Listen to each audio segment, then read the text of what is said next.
All right, gang. So it's about 148,000 degrees outside, but I figure I'll get the first barrel all marked out and figure out where I want the inlets and the holes and whatnot. So you'll notice the top of the barrel is pretty much level at the top of the pond.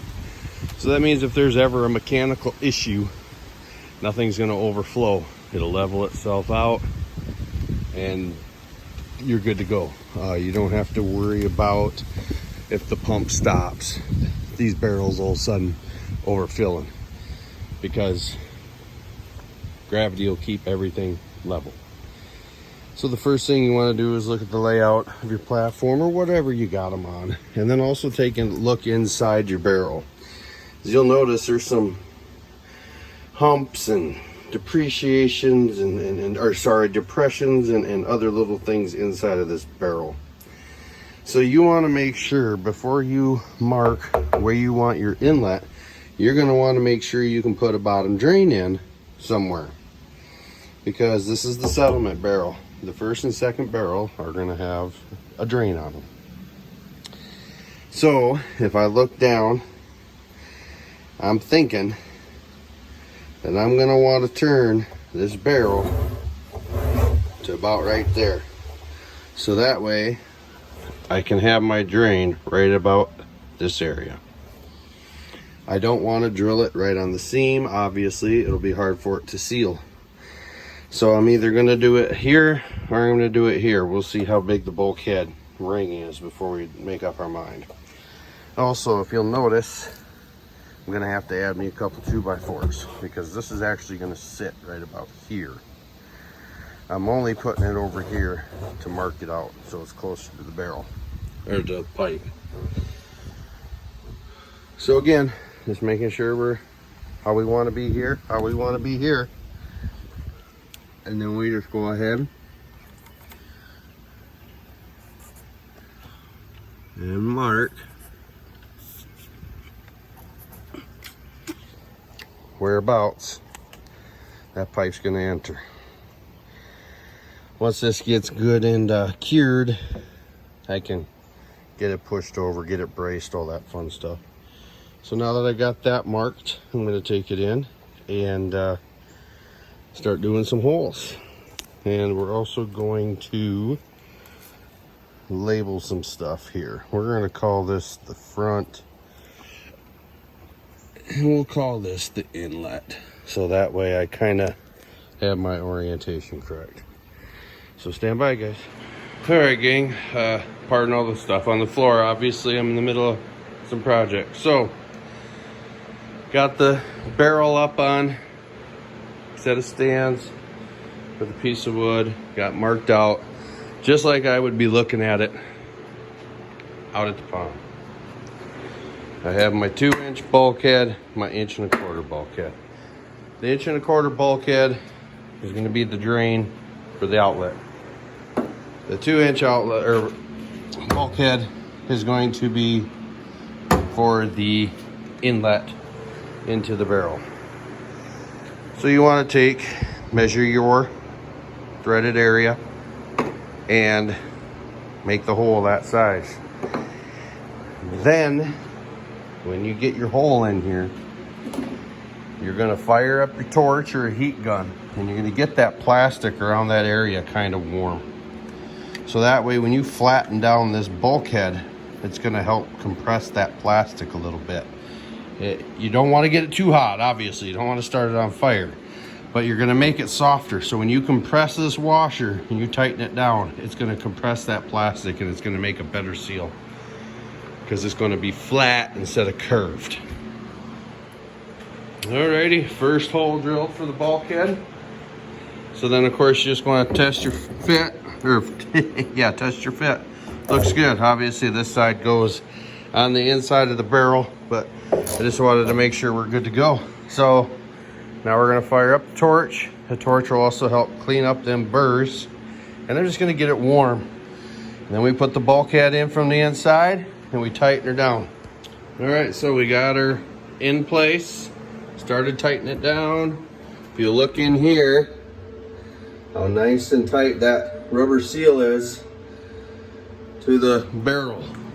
Because again, we got it warm with the torch. You can still feel the heat coming off of it. And then obviously that's a pretty big nut.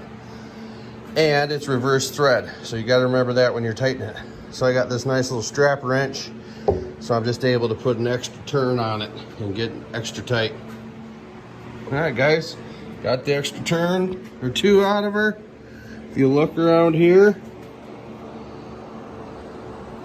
said warming up that plastic allows it to flatten out as you tighten it, making a really, really, really good seal. And again, we go to the inside. There's our rubber seal, seated nice and tight. So now we're gonna figure out how we want to do our bottom drain. So we can flip it over. Kind of hard recording with trying to use both hands and record. This flange looks like it's too big to fit in this area right here.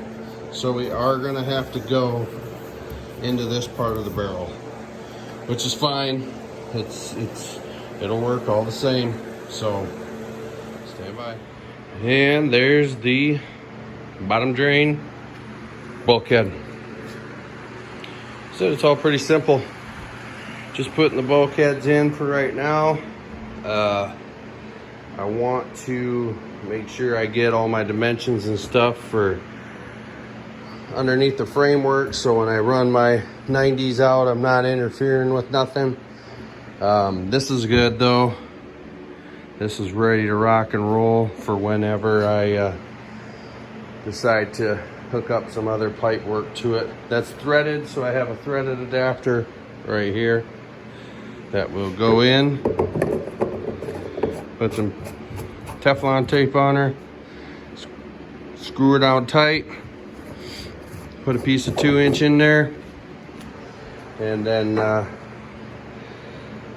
piece of 2-inch off of the pipe coming up from the bottom drain, and then I'm going to use a rubber boot for joining the two, so there's a little flexibility there if something moves or adjusts, or I gotta fix something or take something apart quick. So there it is, guys. I think I'm going to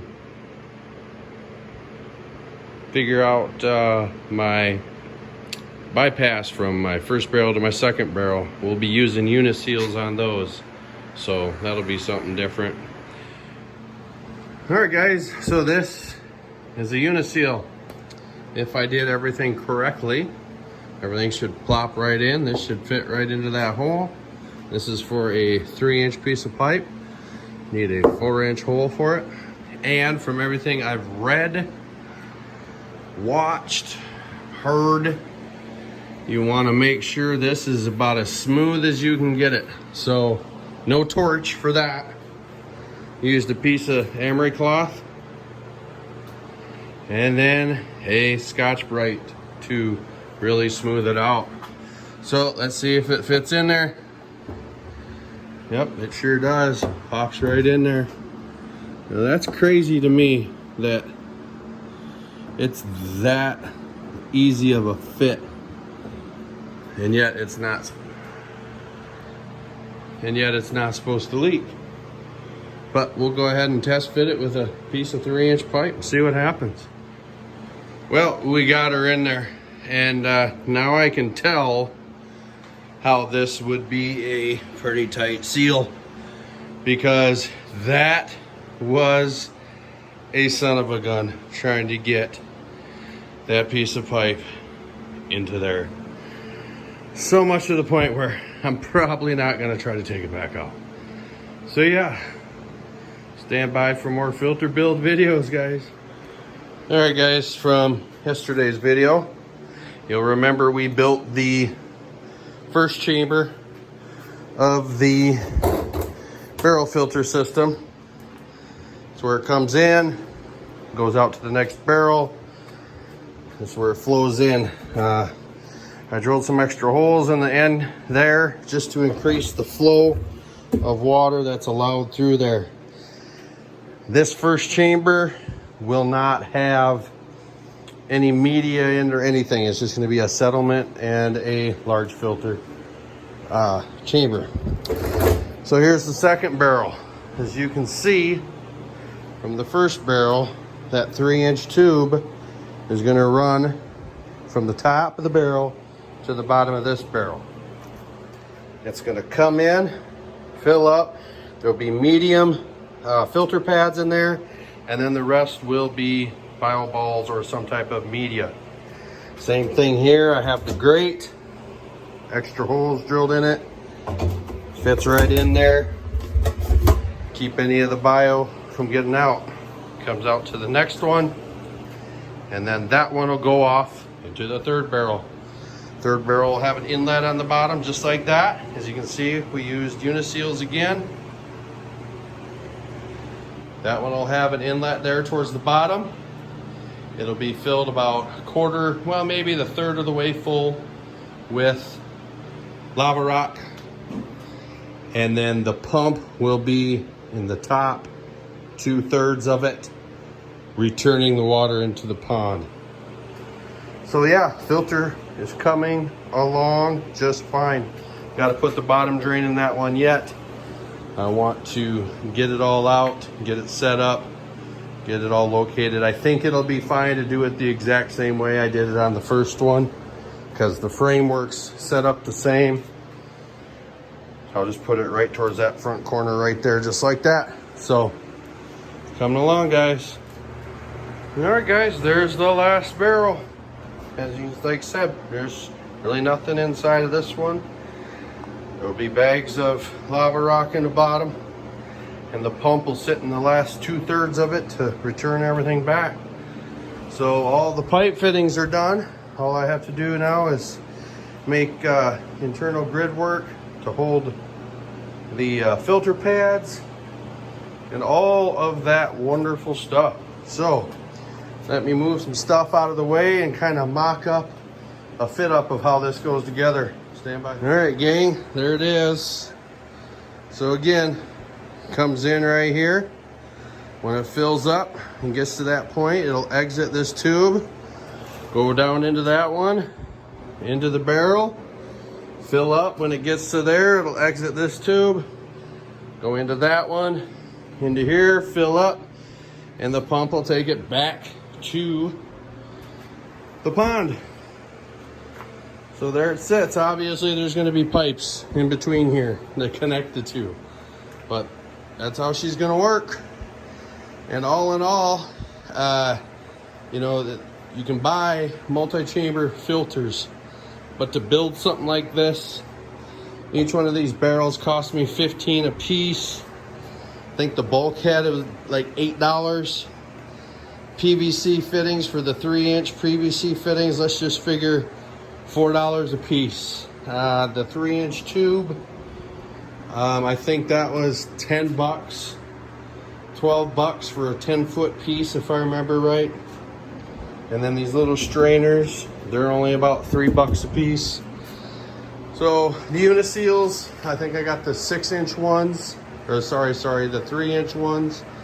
And I want to say they were $16 or $15 for 6 of them. And I only needed 4. So, like I said, a lot cheaper than buying one. Just got to have a little ingenuity, a little know-how, and everything will work out. So, that's going to wrap it up for this video, guys. Like I said, I just wanted to get a little bit of a step-by-step of the filter build project up. And when I get it outside and get everything hooked up, we'll do another video. After that video, and routing all the rest of the plumbing, my UV filter's on the way. Once we get all the plumbing done, get the liner in, we will have a big grand opening, I guess you could call it, of the new pond. So again, guys, any questions on the filter, please let me know. And again, I will do a little bit more on the filter as I go. But for now, that's all we're going to do on this video, guys. Thanks for watching.